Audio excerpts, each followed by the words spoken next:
Hey y'all, Teacher Jimmy here, and today we're going to be doing a challenge to see if you can guess whether each of a set of facts is true for Canada or its neighbor to the south, the United States. I'll show a fact on screen, and your job is to figure out if it's true for the United States or Canada. There's no trick questions here. Each of these facts is true for the US or for Canada. There won't be any both or neither type answers. That having been said, I might try to fool you a couple of times. Let's get cracking, shall we? First question. Which of our two countries has what might be the world's safest banking system? Ready? It's Canada. For the past 15 years, Canada's banking system has been consistently ranked at or near the top of the list by the World Economic Forum, including an unbroken 6 year stretch where it consistently ranked first. It's not that the US banking system is bad, but Canada's is often considered one of the two or three very best in the entire world. Next up, in this country, mothers and fathers of new babies can take off work for a whole year while still getting paid. Okay, this time it's Canada again. If you have a new child in Canada, whether it comes from being born or being adopted, you are by law entitled to anywhere between 40 and 69 weeks of leave from your job where you continue to receive a large portion of your salary, usually about 55% or more than half. Speaking as a single parent, that's pretty darn awesome right there. Moving on. GPS, or the Global Positioning System, which is what lets us use Google Maps to figure out where we're going, is 100% completely owned by this country. Got your answer? It's the good old US of A. The GPS system and the satellites that run it were invented and put into place by the US government. It was originally designed for the American military, but way back when I was still in school myself, the United States decided that it would be a huge benefit to humanity as a whole to make it available to everyone around the world. That's all kinds of American awesomeness right there. Question 4. This country had to change its flag salute because Nazis used something similar. Do you have your guess? It's the USA. Now, this isn't something that America needs to be ashamed of. This salute was called the Bellamy salute, and it was invented by the guy who actually wrote the original Pledge of Allegiance. Then the Nazis had to go and ruin stuff, which is pretty much what Nazis do, by deciding to use a similar salute that they thought they were copying off ancient Rome, even though they were wrong about that. Seriously, this is Mr. Murray, the king of reminding you that everything is complicated. But in this case, it's really not. Nazis are pretty uncomplicatedly bad. Anyway, in the middle of World War II, America officially changed to the hand over the heart we still use today, leaving the Nazis far behind. Next, we have this country has the world's longest coastline. I hope you get this one. It's Canada. Canada's coastline is, in fact, more than 243,000 kilometers long, meaning if you were to somehow walk around the circumference of the Earth 6 times, you still wouldn't have walked as far as you would have if you were to walk Canada's entire coastline once. Yes, I double checked my facts and my mouth on that. It really is that crazy long. Here's a bit of an old timey one. In the 17th century, celebrating Christmas was illegal for more than 20 years in part of this country. So, where do you think Christmas was illegal? It was in the future USA.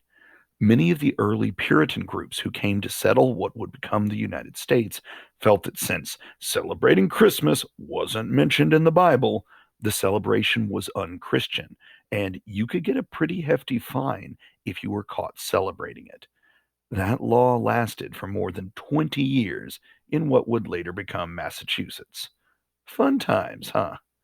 Next up, this country's biggest city used to be called York. Ready? It's Canada. I admit this is a bit of a trick question since the United States' biggest city is New York, but that city's original name was actually New Amsterdam. On the other hand, Toronto, the biggest city in Canada, was originally just named York after the city in England that New York is also named after. I like this next one, y'all. Most of this country's firefighters are volunteers who don't get paid. Ready with your guess? I'm proud to say that this is the USA. About 70% of all firefighters in America don't get paid a single penny for risking their lives to save their fellow Americans. And I'm even more proud to say that my dad was one of those people. My father was a volunteer firefighter for 19 years, and in between his paying job of being a chemical engineer, coaching my sports teams, leading my Cub Scout pack, and doing all of the dad stuff, he would also get called out to rush into burning buildings pretty regularly. The fact that this is so common in America is something I'm all kinds of proud of. Hmm. How about this? English is not an official language of this country. I bet I know what your answer is. The correct answer is the United States. Canada has two official languages, English and French. The United States actually doesn't have an official language at all. And while obviously English is kind of the unofficial official language, the fact remains we technically have never declared that we do have one. Next, almost half of this country, 47%, has no people living in it. Well, that's obvious. America. Honestly, I might have guessed Canada on this one, but actually, Canada is even more empty. Look at these maps. The green areas indicate places where there are no people. The United States has a surprisingly large amount of empty land, especially when you take Alaska into account. But look at that map of Canada. More than 80% of Canada is empty, with the vast majority of Canadians living in the south near the United States border. Hey, remember before COVID when sports were a regular thing? Try this fact. Someone from this country invented basketball. Thinking, thinking, and it's Canada. Basketball was invented by James Naismith as a sport that kids could play indoors when the weather was too cold to play outside, and it was originally played with an actual peach basket nailed to the wall of the gym. What's next? How about this? This country's flag was designed by a 17-year-old for a school project. This, of course, was America. Our current flag was designed by a 17-year-old kid named Bob Heft for a school project. His teacher gave him a B minus, but kind of as a joke told him that he would raise his grade if it became our country's actual flag. After Alaska and Hawaii became states, 49 and 50, and a new flag was needed, Bob Heft's flag was chosen as the new official flag of the USA, and his grade was raised to an A. True story. On the other hand, do you know what might be cooler than a kid's flag project? Actual dinosaur money. This country has official coins with glow in the dark dinosaurs. Naturally, it's Canada. The coins work so that in the light, you can see the dinosaur's entire body, while in the dark, just the dinosaur's skeleton glows. There were a limited number of these made in 2012, but they are absolutely real and legal Canadian money. Continuing with the theme of awesomeness, more than half of this country's states or provinces are governed by women. Well, that would be Canada. For a country that often claims to be the leader of the free world, the United States has been very slow to have women represented in reasonable numbers in its government. At the time this video was recorded, less than 1/5 of states' governors are women in the United States, while Canada has over half. Not exactly America's proudest statistical matchup. How about this one? This country has more lakes than the rest of the world put together. Well, hopefully you guessed Canada. This question can get confusing based on whether or not you count certain things as lakes or not, but by any reasonable measure, Canada wins just about any lake contest you can come up with. Actually, Canada has a lake so big that there's an island in the middle of that lake that has its own lake in it. That's like Lakeception right there. Next up, 4 of the world's 5 richest people are from this country. Got your guess ready? Yep, it's the United States. From left to right, we have Jeff Bezos, who started Amazon, Bill Gates, who started Microsoft, Warren Buffett, probably the most successful investor in the history of the world, and Larry Ellison, who started the Oracle Corporation. And these are the world's first, second, fourth, and fifth richest people, respectively. So, go America, I guess. I think it's time for a sweet fact, don't you? This country eats the largest number of doughnuts per person. Be ready with your answer in 3, 2, 1. It's Canada. Believe it or not, donuts are practically the national food of Canada, and Canadians eat more donuts than anyone else in the world. We just have a few of these left. Let's see. How about the first known letter from North America was sent from this country?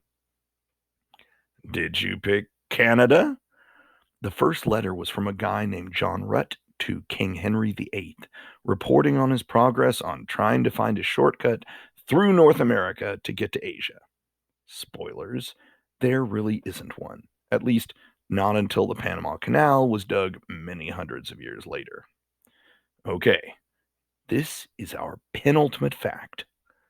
Soldiers marching out of this country burned the other country's capital city. So, believe it or not, that was Canada. During the War of 1812, British soldiers marched down out of Canada and burned Washington, D.C. and the original White House to the ground. And the Canadians always seemed so friendly. Who knew? Okay, before I give our final question, I'll also remind you, watch this video until the end to get the secret word to unlock the Google form. Okay, final question incoming. The music to this country's national anthem comes from a song about drinking alcohol. That would be the United States. Our national anthem, the Star-Spangled Banner, was actually written as a poem rather than a song.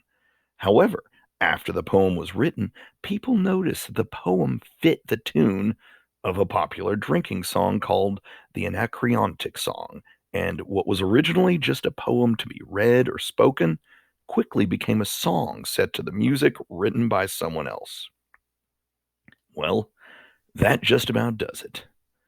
The secret word to unlock the Google form is Canucks, which is a nickname for people from Canada. Make sure you take your time on the questions on the form. There will be a link to this original video in the form, so feel free to check your answers there if you need to. Until next time, stay safe and stay healthy.